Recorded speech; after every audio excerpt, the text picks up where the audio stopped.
Do you think that also reflects the dilemma that Europe is in terms of its relations with China? You have seen the effort by the Americans to drive a wedge between the European Union and China in America's interest, not Europe's.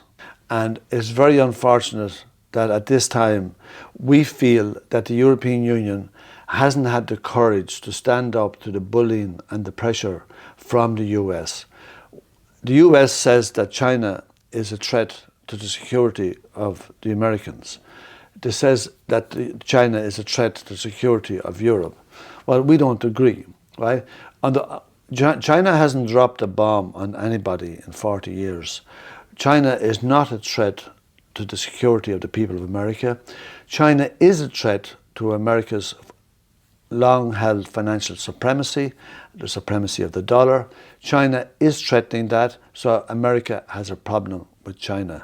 It's not because China is a threat to their security, it's a threat to their financial supremacy.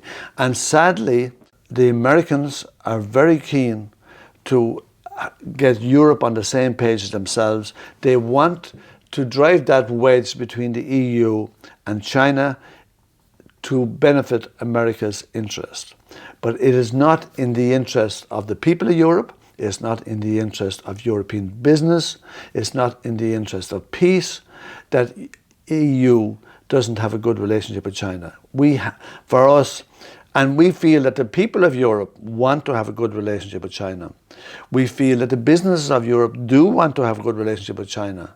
But sadly now we have a political class who are being manipulated by US interest.